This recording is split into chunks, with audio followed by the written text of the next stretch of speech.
Você já se perguntou por que os padres da Igreja Católica não podem se casar? Muita gente pensa que isso sempre foi assim, desde os tempos de Jesus. Mas a história é bem mais complexa e interessante. Vamos juntos desvendar esse mistério? Para começar, é importante saber que nos primeiros séculos do cristianismo não havia uma regra oficial que proibia o casamento de padres. Na verdade, muitos apóstolos, incluindo São Pedro, o primeiro papa, eram casados. A Bíblia menciona a sogra de Pedro, o que prova que ele tinha uma esposa. As primeiras comunidades cristãs seguiam os costumes judaicos, nos quais os líderes religiosos, os rabinos, se casavam e formavam famílias. Então, quando as coisas começaram a mudar, a ideia do celibato, que é a escolha de não se casar e viver em castidade, começou a ganhar força aos poucos. Alguns textos do Novo Testamento, como as cartas de São Paulo, elogiavam a vida de solteiro como uma forma de se dedicar totalmente a Deus, sem as distrações e preocupações da vida familiar. Paulo escreveu que quem é solteiro se preocupa com as coisas do Senhor, enquanto quem é casado se preocupa com as coisas do mundo, como agradar ao cônjuge. Essa ideia de dedicação total foi muito influente. Nos primeiros séculos, muitos cristãos devotos, conhecidos como os padres do deserto, escolheram viver uma vida de ascetismo no Egito e na Síria. Eles se retiravam para lugares isolados para orar, jejuar e se dedicar completamente a Deus, longe das tentações do mundo. O celibato era uma parte central desse estilo de vida, visto como uma forma superior de espiritualidade. A influência desses monges e eremitas foi enorme e ajudou a popularizar a ideia de que o celibato era um caminho mais santo. A primeira tentativa oficial de impor o celibato ao clero aconteceu no Concílio de Elvira, na Espanha, por volta do ano 306. Esse concílio regional decretou que bispos, padres e diáconos deveriam se abster de relações com suas esposas e de ter filhos. No entanto, essa regra não foi universalmente aceita. Durante séculos, a prática variou muito de lugar para lugar. No Oriente, por exemplo, a tradição que se firmou foi diferente. Padres e diáconos podiam ser homens casados, desde que tivessem se casado antes da ordenação. Apenas os bispos precisavam ser celibatários, geralmente escolhidos entre os monges. Essa tradição continua até hoje nas igrejas católicas orientais e nas igrejas ortodoxas. No Ocidente, a Igreja de Roma continuou a pressionar pelo celibato. Vários papas e sínodos ao longo da Idade Média reforçaram essa ideia. Mas por quê?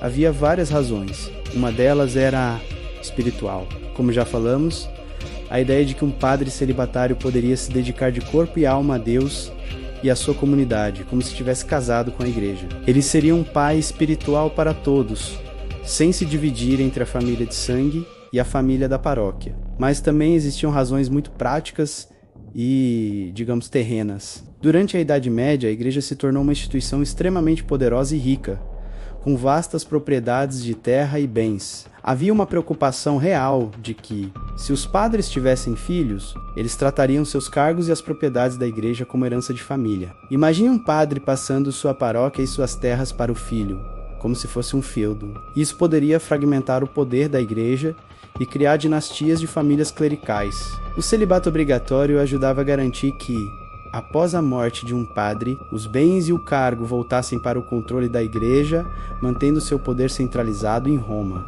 Além disso, havia a questão do nicolaísmo, que era a prática de padres casados ou que viviam em concubinato. Durante o século XI, o Papa Gregório VII liderou uma grande reforma na igreja, conhecida como Reforma Gregoriana. Um dos seus principais objetivos era combater a simonia, que era a venda de cargos eclesiásticos, e o nicolaísmo. Gregório VII viu o casamento do clero como uma fonte de corrupção e mundanismo, que desviava os padres de sua missão sagrada. Ele lutou com unhas e dentes para impor o celibato, e sua reforma teve um impacto duradouro. A decisão final e formal para toda a Igreja Latina veio muito mais tarde. Foi no primeiro Concílio de Latrão, em 1123, e depois reforçado no segundo Concílio de Latrão, em 1139. Esses concílios decretaram que os casamentos de clérigos não eram apenas ilegais, mas inválidos. A partir daí, o celibato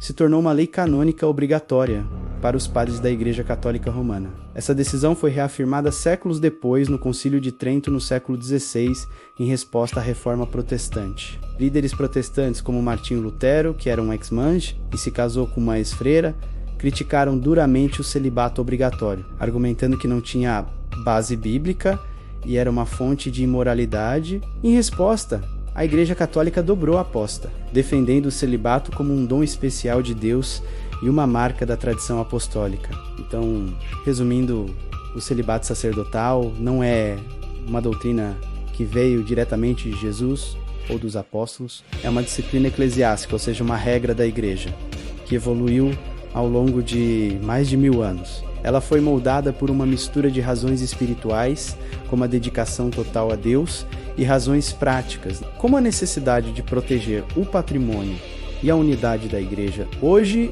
o tema ainda é debatido. Muitas pessoas questionam se a regra não deveria ser opcional, argumentando que isso poderia ajudar a resolver a escassez de padres em muitas partes do mundo e permitir que homens casados que sentem um chamado também possam servir a Deus no sacerdócio. Por outro lado, a Igreja Católica continua a defender o celibato como um testemunho poderoso de fé e um símbolo da entrega total do padre a Cristo e à sua missão. É uma jornada histórica fascinante que nos mostra como a Igreja Católica, uma instituição de 2000 anos, se adaptou e formulou suas regras ao longo do tempo, em resposta aos desafios espirituais e temporais de cada época. A história por trás do celibato dos padres é um exemplo perfeito de como fé, poder e tradição se entrelaçam para moldar o mundo em que vivemos. Obrigado por assistir e por embarcar nessa jornada histórica conosco. Se você gostou de aprender mais sobre esse tema, não se esqueça de deixar o seu like, compartilhar com os amigos e se inscrever no canal para não perder os próximos vídeos. Até a próxima!